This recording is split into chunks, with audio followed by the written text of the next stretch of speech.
Well, good evening to everyone here from the Hawkeye of the Storm. I'm joined by Coach Gary Close. We're recapping Iowa's 106-75 victory over, what do they call them, SEMO? What is the Southeast Missouri State mascot, Gary? Redbird? Is that what it is? I'm not sure, to tell you the truth. Well, whatever it was, it didn't know how to play defense this evening. The Hawkeyes with one of the best efficiency nights on the offensive floor as it relates to efficiency that I've seen in recent memory.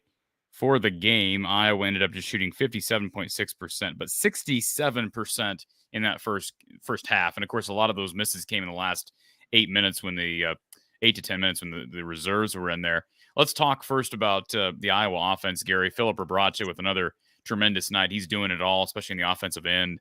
30 points, 9 boards, 6 assists. Flirting with a triple-double if he plays, 35 to 36 minutes. Just what are you seeing from Filip? A lot of confidence. He's playing hard. You just, the confidence is growing game by game, and it's a fun thing to see as a coach and fan, and hopefully he can keep it going. There wasn't a whole lot of resistance inside from SEMO. They pretty much got whatever they wanted in there, but you still got to put it in the hole and convert. And he's doing a great job of that. Active, playing hard, and really off to a great start this season. We've talked about him because obviously he had a huge game against Iowa State here like last week. But what has he done? He appears to my eyes to be the most improved player just all around on this team. Again, going back to last year, what has been the biggest jump that you've seen from Filip? I think he seems to be much more comfortable inside. Last year he had at times had trouble converting around the paint and maybe a little quick. His footwork is better. His balance is better. He's finishing through contact, and he's a little stronger. And his confidence just continues to grow. He wants the ball now, and he's become a real focal point. And then he's not afraid to kick it back out if he's getting double teamed. He's going to the glass. So really, really playing well in a lot of different ways. And then, of course, Patrick McCaffrey with another big night. He had a career high the other night against Wisconsin in a losing effort, and picked up right where he left off this evening with 20 points, 8 boards. He seems to be maybe taking better shots overall. Sometimes he gets a little wild inside, and he's kind of an unorthodox guy on that end, but he's shooting the three better. He kind of struggled there for a week or two. What do you think about Patrick? Yeah, I think his outside shooting is definitely coming. He looks more confident out there, and he's doing a little better job of finishing and adding skill set to his game. So, and they need that. They need him to continue to improve because the depth is not real heavy. So he needs to play well, and he is.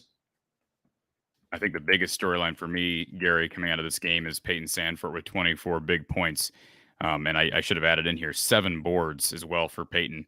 And he kind of showcased his skill set, and it did seem like the old mantra that you see the ball go in, it kind of helps you across the board, especially from three, because that's what he is. He's a three-point shooter.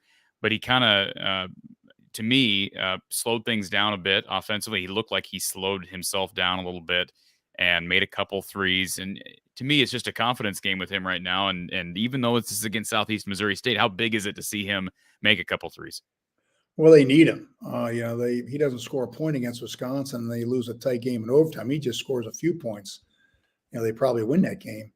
And I liked that he was scored on some drive moves and some other mid-range shots. And so he was adding some different weapons, not just completely relying on the three-point shot. And you see a few go down, then that three-point shot doesn't seem as difficult. And like you mentioned, he had the 7 rebounds, so he's active and played with a lot of hustle. So I think that was a great sign to see, and hopefully he can build on that. And of course, Chris Murray again not playing this evening. We did see Aaron Eulis return to the lineup. It's interesting to me, just a bit, Gary. I'm intrigued by how Fran has managed the lineups with some guys banged up. We saw Ulis and Chris Murray both out against Wisconsin. We have Desante Bowen logging heavy minutes, in fact, starting in that game. And here's a night where Desante Bowen hardly plays at all. Explain that as a coach. And I know you coached with different types of personalities with Bo Ryan and of course Tom Davis. But what goes into those decisions night in and night out? Is it purely about matchups, especially given Desante Bowen and maybe his struggles as a freshman? What goes into decisions like that from game to game? Yeah, it's a combination of a number of things. I think and they've gone through finals week, so you don't know how much practice he might have missed, taking tests, and a lot of times you don't have half the team there, or they're there for half the practice and they've got to leave, or they're not practicing at all, and so it's a jumbled week. That's why you never know how you're going to play once you get back on the court. So, but it's that, and it's how well they're practicing. You mentioned matchups, that can be a little bit. I'm sure they want to get Ulis some time since he didn't get a chance to play, get his conditioning back a little bit. So probably a combination of several factors that led to him to play the guys they played when they played him. And Desante, I mean, he did log 17 minutes. I don't want to take him away from that, but 17 minutes, and a lot of those were in garbage time. Same could be said for Josh Dix. Played 13 minutes. A lot of those were towards the end of the game, but it seemed like that lineup late in the first half that was specifically led by Payton Sandfort.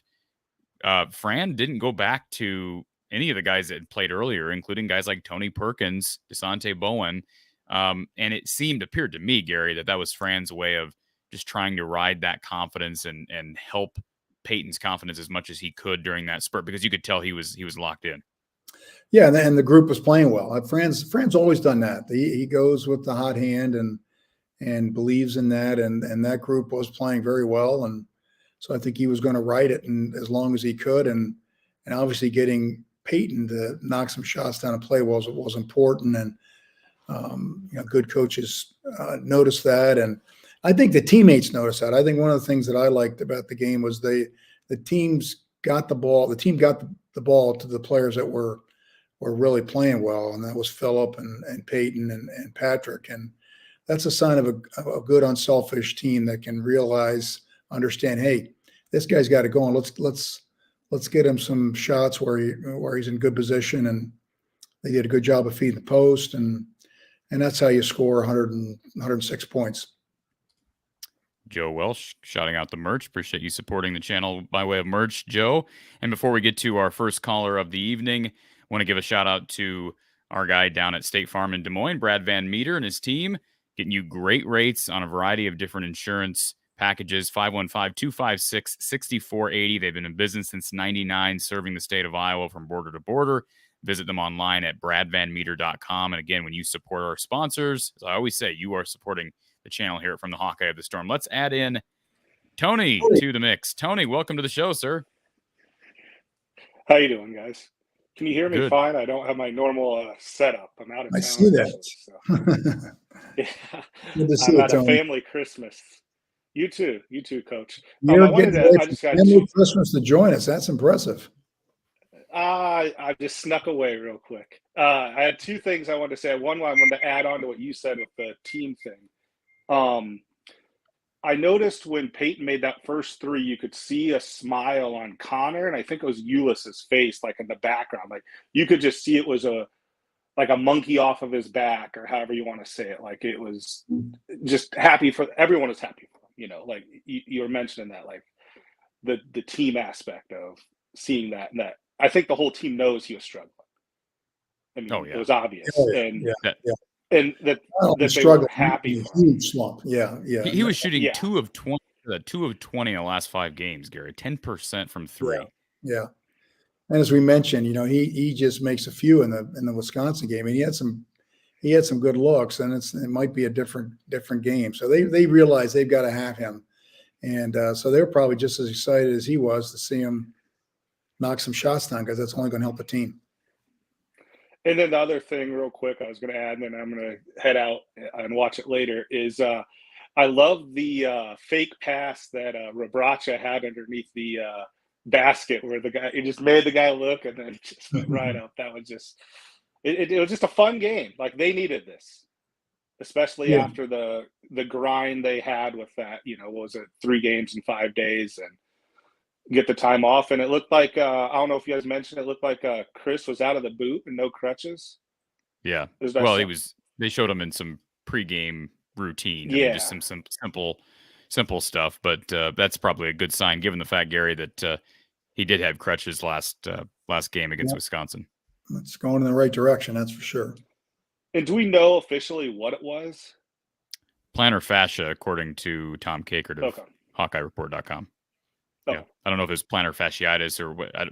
What are the different plantar fascia issues you can have, Gary, as a basketball player? Oh man, you can't mess around with your feet. I mean, your feet hurt. It's hard to play. Yeah.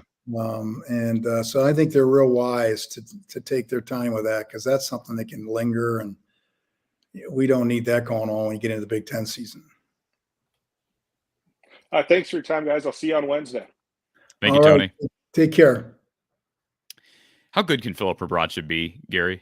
He's a little undersized at this level. How good can he be? A little bit, yeah. He's just doing a great job. And the confidence is really exciting. I think he now has to be guarded. Where in the past maybe you could bypass him a little bit. He's being pretty consistent on the boards despite being a little bit undersized, and so he's a legit player that's on the scouting report right now. They've got a game plan for him, and hopefully he'll just keep getting better and better. All right, comment here from Bob. Yes, so it was good to see Chris out there, and I would guess, Gary, and we've talked about this, I think, after Wisconsin, they probably not. There's no way he plays against Eastern Illinois. I can't imagine a scenario. You get to Eastern Illinois, which we've talked about this last year. I can't speak for them. I can't speak to them this year because I haven't watched them. But last year, they were one of the worst college basketball teams I've ever looked at on paper. So I'm guessing that they haven't made a huge jump. So Iowa should roll.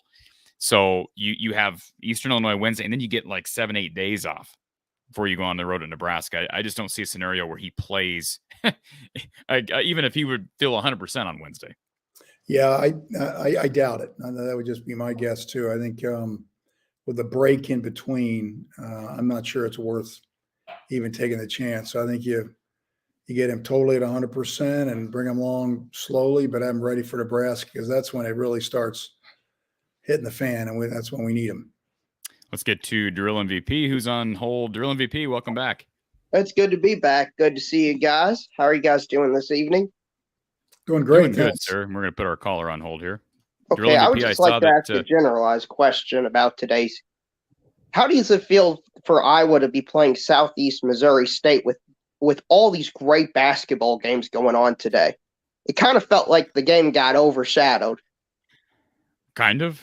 Yeah, well, I'm being charitable. Nobody's watching it on the Nationals. Listen, it's nice that it's on BTN, because Wednesday's game's on BTN Plus. So I guess that's an advantage. But you're right. There were some good games across the landscape, and not the best of days, I don't think, Gary, for the Big Ten Conference, because you have Ohio State kind of blowing a game that they probably should have won against North Carolina, a North Carolina team that's been struggling. You have, let's see, what are the other results? Indiana losing pretty easily to Kansas. Oh, they got killed. They got killed against Kansas. I would say about the schedule is you really got one of two options when you're in this position. You got to understand that you're coming off of a week of finals where kids are up late at night and they're studying. Your practice schedule is all jumbled. So you go one of two ways. One is you schedule some heavyweight that if you lose, it's not going to kill you. Well, they just did that against Duke. So they don't need another heavyweight after they went Duke, Iowa State, Wisconsin, 3 games in a row. Or you schedule a game where you quote unquote shouldn't be real tough, so that you can get back into shape, get some things going, and then gradually work your way back up to to high caliber, which is going to happen here in a couple weeks. So I have no problem with the scheduling. I think it's smart. Yeah. And the last thing you want to do is go in and play some team that's pretty good and get beat. That's the last thing you want. And they had, if somebody had come and said, hey, you want to play North Carolina here? Well, they probably would have done it. But they did it last week. I can guarantee you that game they came and said, hey, do you want to play Duke at Madison Square Garden? I said, well, when is it? And they said, oh, God, that's not a very good time. Well, we'll go ahead and do it anyway because it's a big game on national TV. So they did it. But they didn't need two of those in 1 week. So I think it was good scheduling. And ironically enough, they came back a day and a half later and destroyed Iowa State. Just the irony behind that. But you're right. Yeah. I mean, that was a opportunity you can't really turn down in MSG. Drill MVP, I did see that Kentucky lost to UCLA, and I've seen some angst on Twitter about CJ Frederick, and I've seen some people critical of CJ. I've seen other people critical of how Calipari's using CJ. I saw somebody on Twitter today say if he was playing for Iowa, he'd be a star, and both, Nebraska, Kentucky be better for it, and Iowa would be better for it. Your thoughts on Frederick while we got you on? Well, I think he's disappointed. I think that's fair to say at this point in the season. He hasn't lived up to the expectations. And to be honest, most of the team hasn't outside of Oscar Tshiebwe, who, in my opinion, is still the best player in the country. I know Zach Edey's up there.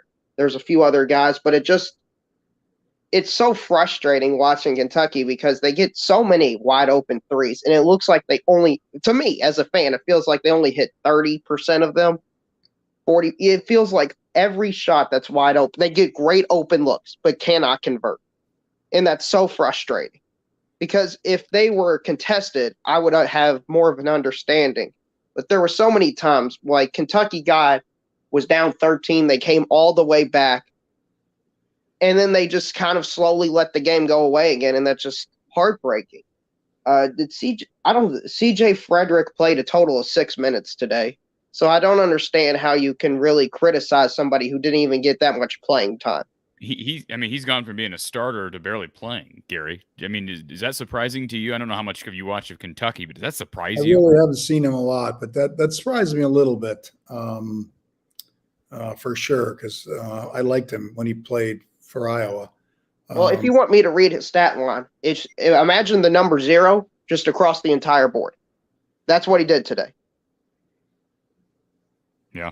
Well, it's a long year. I think they're going to need him eventually. If what you say from there, sometimes they're leaving you wide open is for a reason.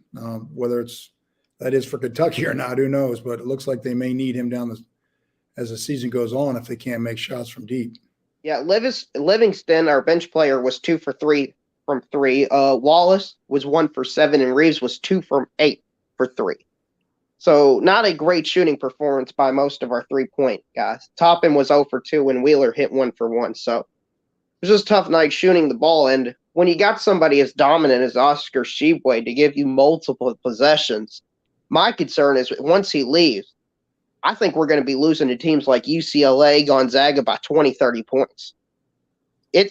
This team reminds me a lot of Michigan last year with Dickinson, I think was his name, Hunter Dickinson. The tall center that was really good. Kentucky's going to go as far as Tshiebwe, but I don't think they're going to win the national championship. I don't think they're even going to go to the Elite 8 or Sweet 16. Well, right. It's a long year. Well, I know. I'm hoping Kentucky's like North Carolina last year, where they were just completely written off the face of the earth, and then they beat Duke in Mike Krzyzewski's final game, and that really got the ball rolling for them. But I'm not seeing a lot of great signs. I mean, the 3 best opponents Kentucky's played is Michigan State, Gonzaga, UCLA, and they've lost all 3 of them.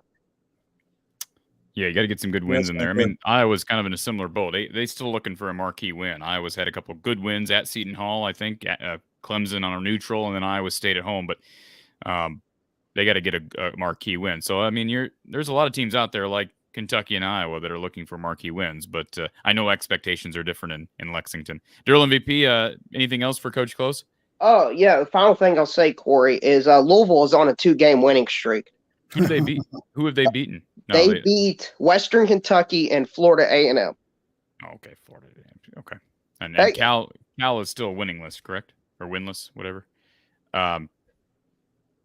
So listen, hey, it's possible. You never know in the world of college basketball. Louisville's hot. Kentucky's not hot. Anything can happen. Yeah, I'll believe it when I see it. All right, Drill MVP. Appreciate you, sir. Yeah, good talking to you, and congrats on the win tonight, guys. Thanks, man. All right. Gary, question here from ZJ. Really, so far, there really hasn't been a dominant team out there that you go, whoa, I don't want to play them in the tournament. It's really, the league is balanced as well as the whole national landscape. So it's going to make for a great 3 months here coming up. Well, Purdue struggled a bit with Davidson today. Purdue struggled today. Somebody, I think Bruce Weber was saying that Illinois struggled.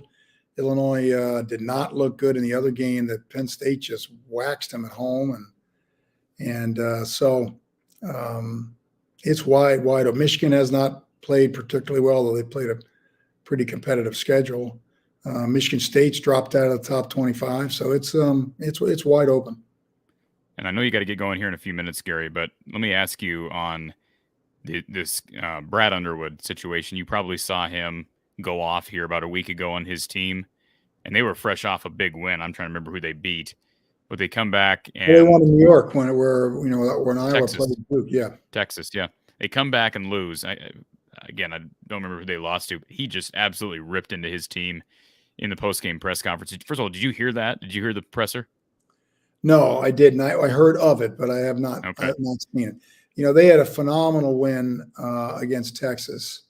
And then they come home and, with a team that's relatively young, they lost a lot of guys. They probably think they've got everything figured out.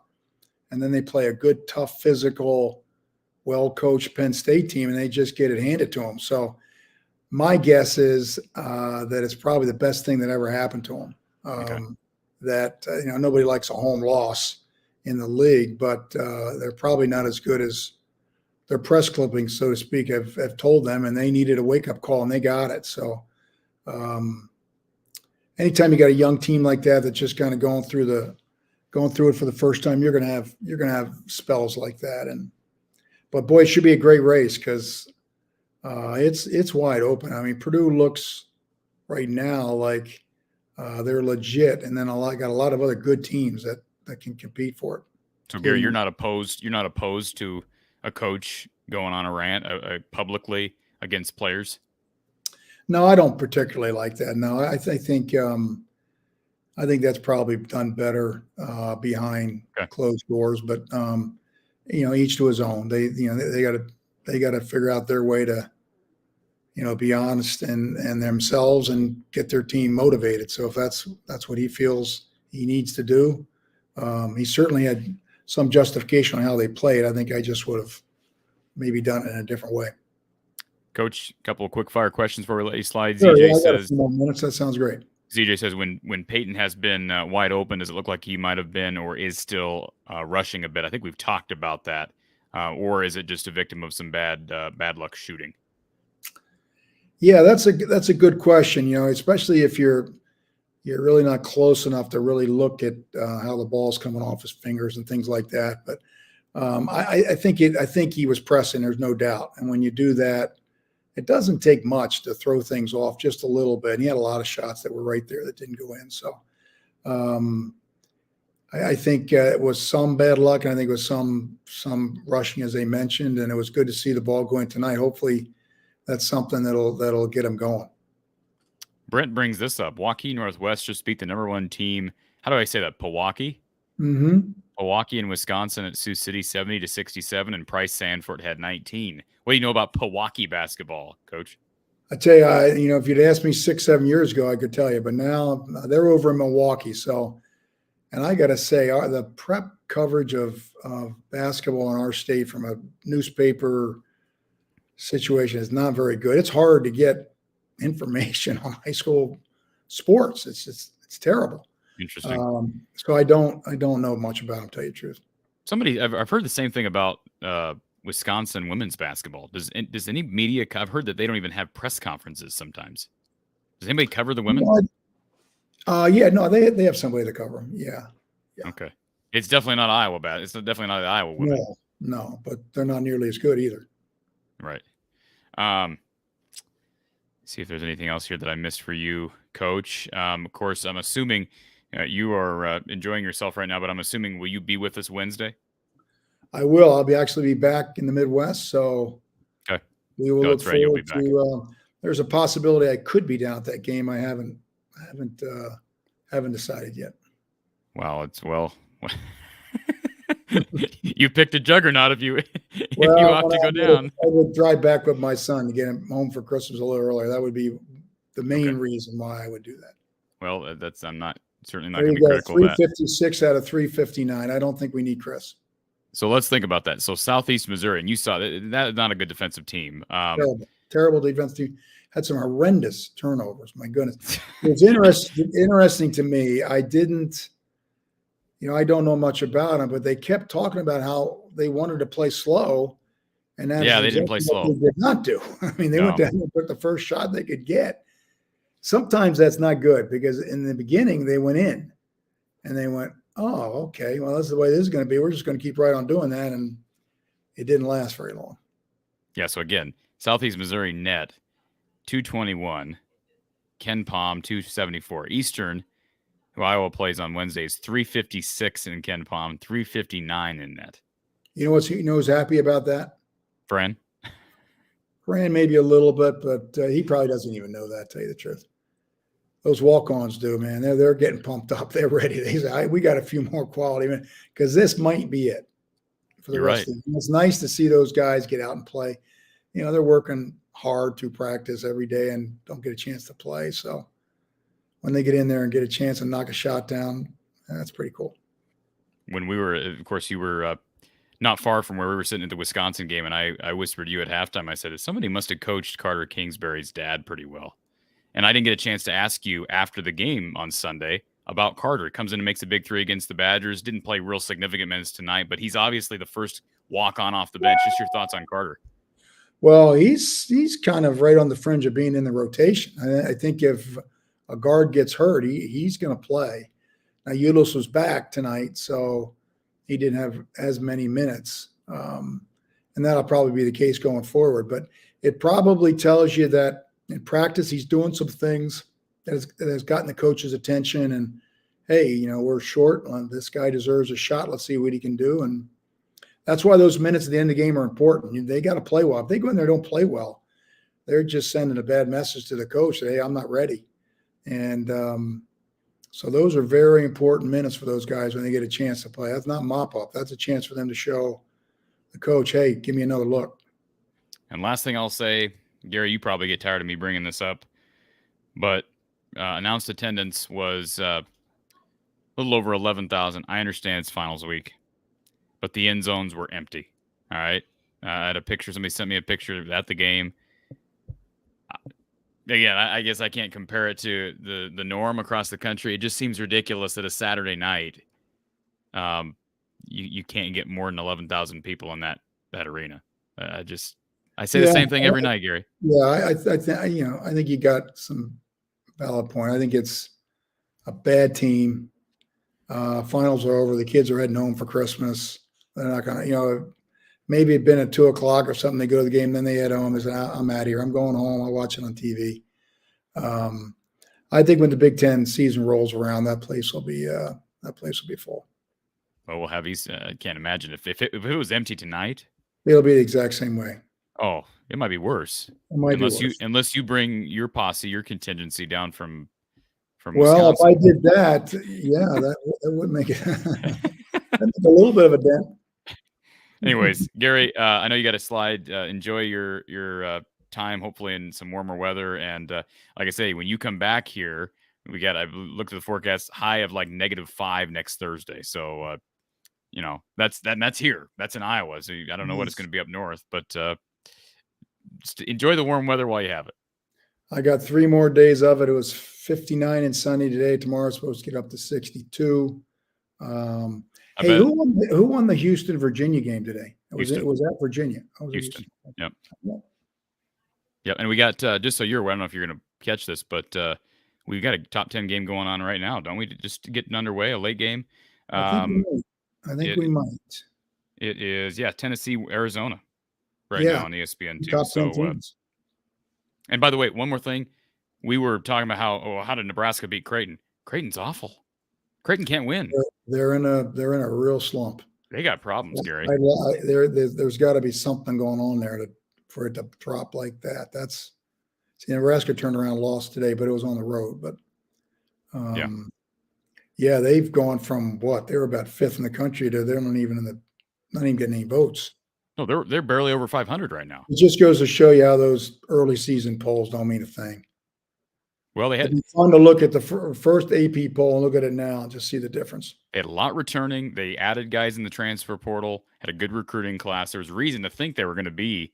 Maybe they got a couple guys hurt. We don't know about. Yeah. I did say kind of a mediocre day for the Big Ten. Give credit to Rutgers blowing the doors off a team that beat Wisconsin. Wake Forest beat them by 24. And how about Northwestern?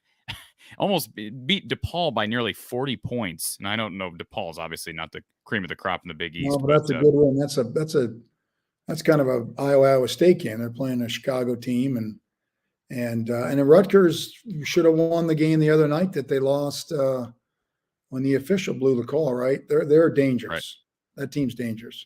And disappointing loss the other night. Maryland getting completely killed by who'd they lose to? Maryland didn't play anybody. Their record was a little.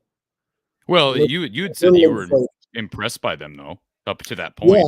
Yeah. What I've seen, but it'll all kind of levels out after people start playing teams that are in their league and things like that. So I mean, they weren't expected to be very good, so they kind of catch people by surprise. Their ACC Big Ten game was probably, I don't know who they played in that one. Probably somebody not that good. Who have they beaten? It's any good? Maryland. Yeah, they've. Let me see here. I think there are some there. Yeah, because they got beat by. I mean, that UCLA game was as lopsided of a top 25 games you'll ever see. Yeah, they weren't in it, and that was at Maryland. That was a road game for the Bruins. Maryland did beat Illinois, and Maryland played Tennessee real close. Lost by 3 on a neutral court to Tennessee. Gary, I know. Is that early in the year? No, that was December. Huh. That was the game right before UCLA, actually. Okay. I mean, they beat Miami by 18, beat St. Louis by 28. Louisville's no good, beat them by 25. But I mean, I was just surprised that it was so lopsided at home against UCLA. Yeah, that'd be one to watch and see. I didn't see any of it, so I don't know what happened. And maybe again they're missing some people, or maybe UCLA has done with their finals or had been done for a while. Maryland just got done. I'm telling you, games after finals are a mess. And it's the same thing with after break. So you go home for 3-4 days and sit around and eat turkey. And so those are games you got to watch out for because they can be losses if you don't watch out. And I think the clock continues to tick on Fred Hoiberg. I don't think that the Creighton win is buying him a lot more time. They got beat tonight by double figures to Kansas State. They're now 6-6, 0-2 in the Big Ten. I think I saw his record as 30-90. Yeah, it's not. I have a bad feeling that's not changing. Yeah, and I don't think he's making. Well, it's a tough league to make a change in because it's maybe there's not a juggernaut there, although Purdue's number one. But boy, there's a lot of good teams that it's going to make it hard to get wins. Well, they're a team that can beat teams, though. I mean, obviously the Creighton win nearly beat Purdue. Should have beaten Purdue had the refs not intervened. And that was another officiating botchery. Yeah, it looks like the so-called bottom teams are supposed to be in the bottom are pretty good. Northwestern's had good wins. Nebraska has. Minnesota maybe not quite so much, but the balance is really, really deep. And remember, the next team that Iowa gets in the Big Ten is Nebraska in Lincoln, and that's a tricky game. I mean, as you said, every over their schedule after Nebraska. I know they get in. Let me pull up their schedule. I know they have Indiana in there.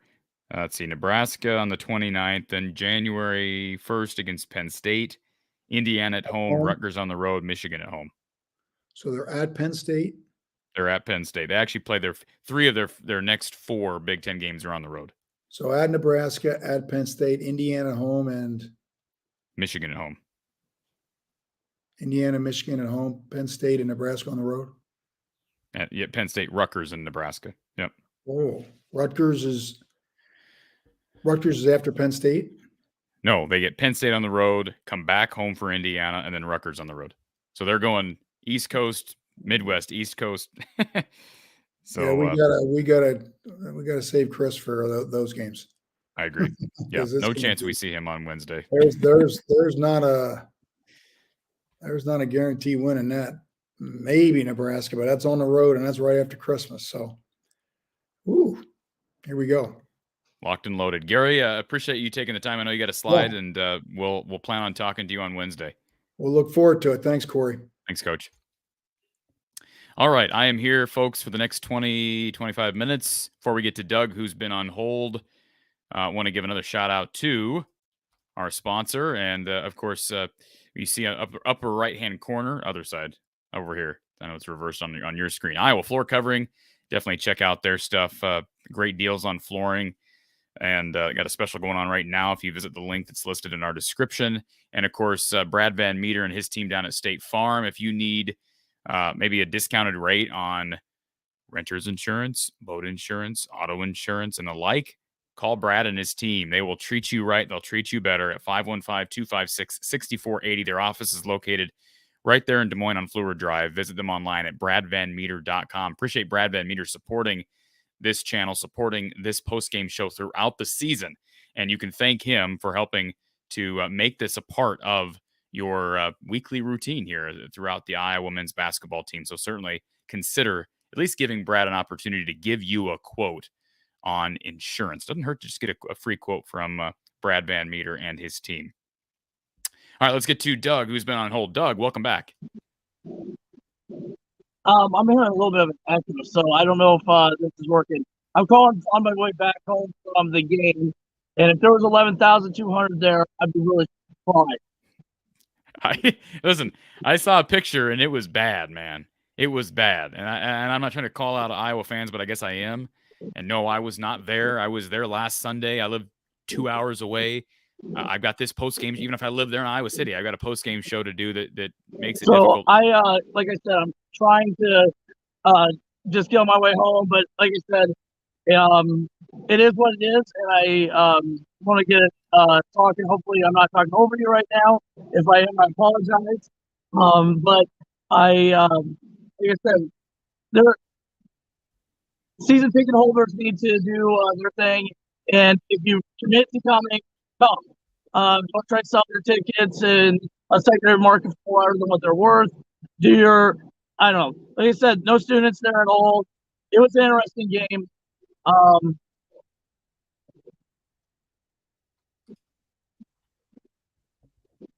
Can you hear me, Doug? Yes. Okay.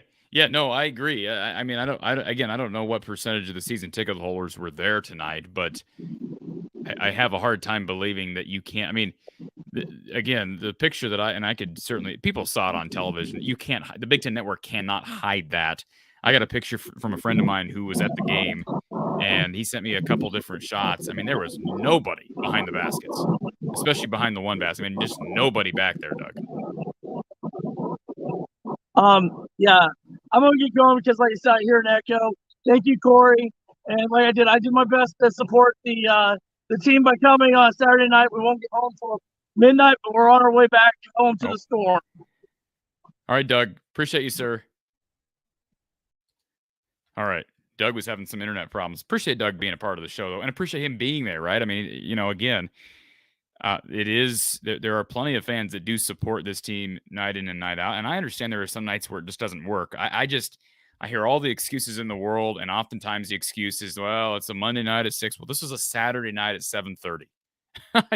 The weather wasn't bad. Now, maybe there were some slick roads, but that's, again, we're just grasping at straws for excuses about why you can't get more fans at some of these games. And I understand it's not a good team.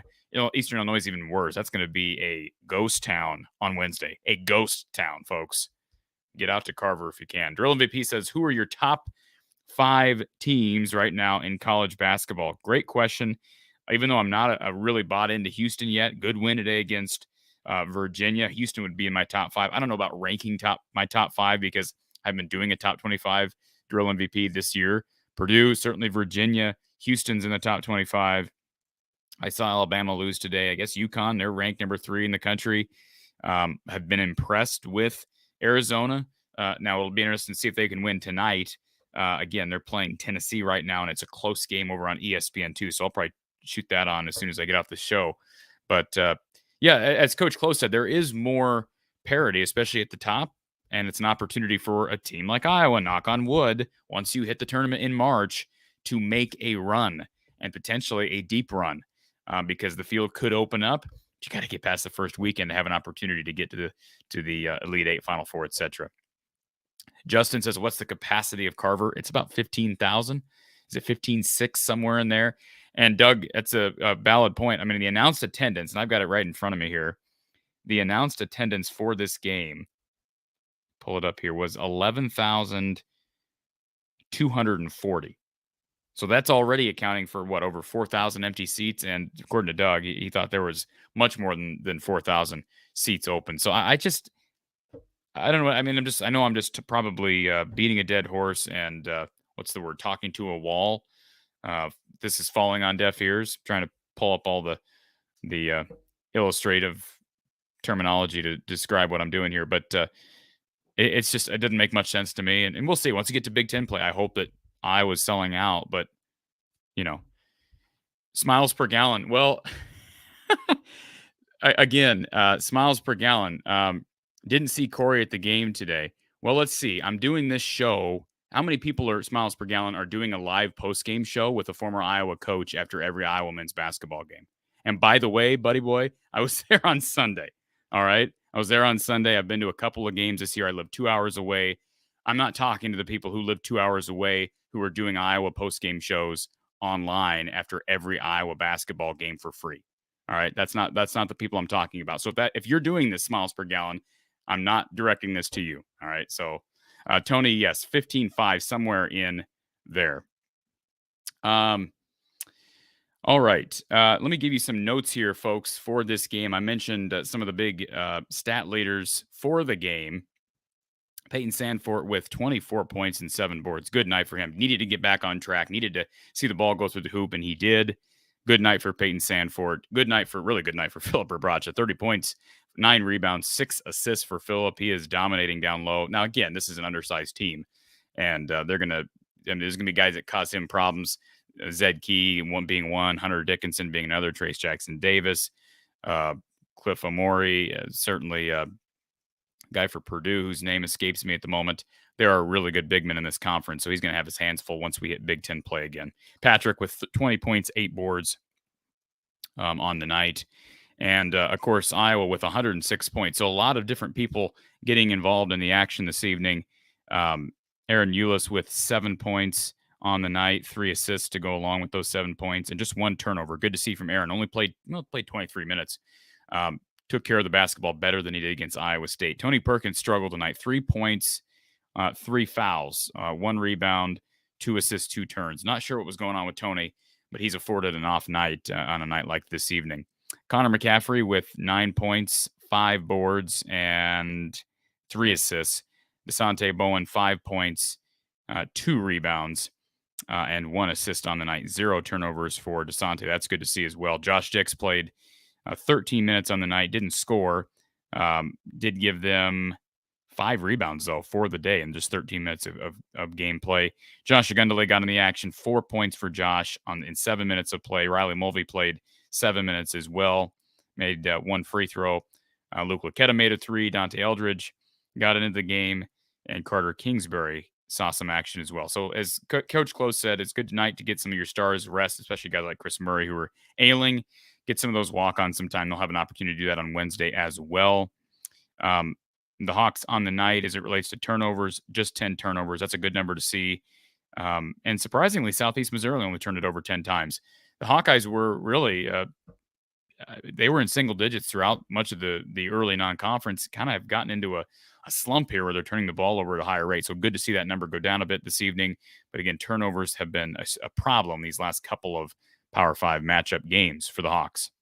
Iowa, 21 fast break points compared to just 2 for Southeast Missouri. Yes, Southeast Missouri wants to play slower. Iowa baited them into playing faster. Iowa dominated the paint, 54-30 on the night. Iowa for the day shot 58% from the field, including 67% in the first half. Terrific showing overall there by Iowa offensively against a team that's not very good defensively, no question about it. Southeast Missouri State for the game shot 42%, and the Hawkeyes again roll to a 106-75 victory. Let's answer probably our last caller of the night. Thank you for calling Iowa Postgame with Coach Gary Close, who's on the line. I can.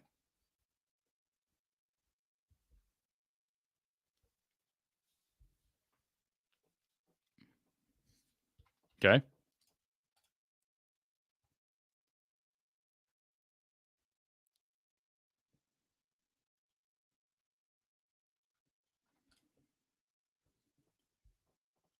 Okay.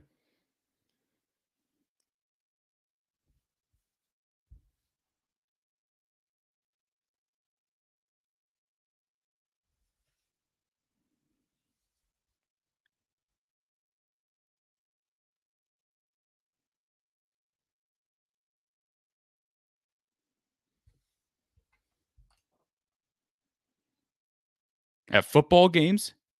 At football games? Okay.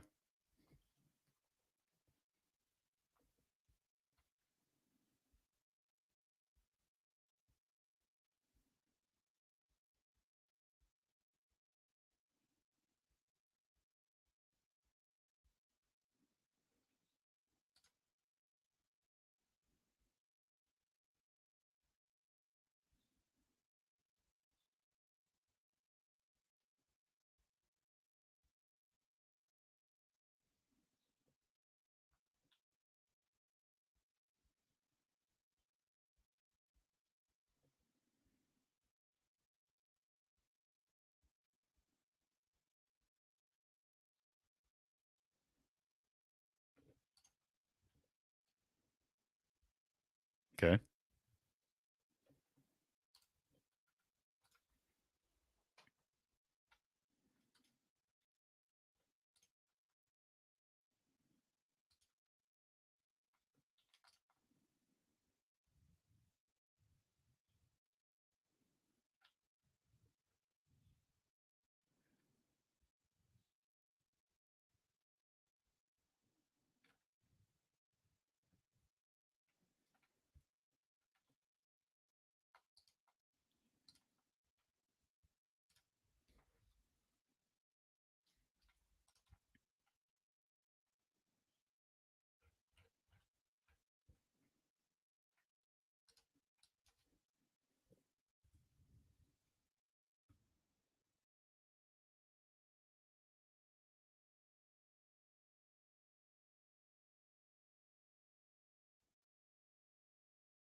Yeah. Well, so I think your point is that the university needs to do more to get these students involved. Is that fair?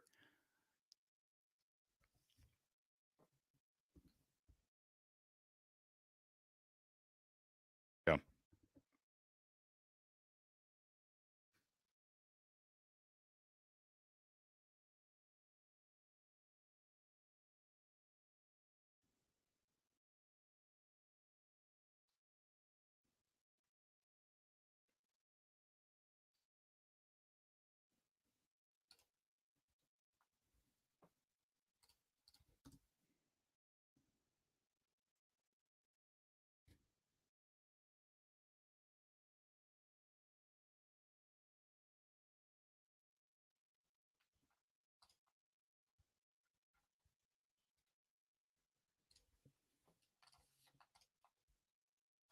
Life. And athletics doesn't have that much to say about it, supposedly. But the other reason that I heard that Iowa was resistant to doing this is because of the students were getting tickets at Iowa to football games and they were reselling it, and the university was losing revenue with students selling their tickets. And so the Big Ten mandates certain amount of tickets have to be reserved for the students, but at Iowa, they've been resistant to do that. They only do the bare minimum because a lot of the students would just simply resell them and not come to the games. And it was a real nightmare for the university to control and handle.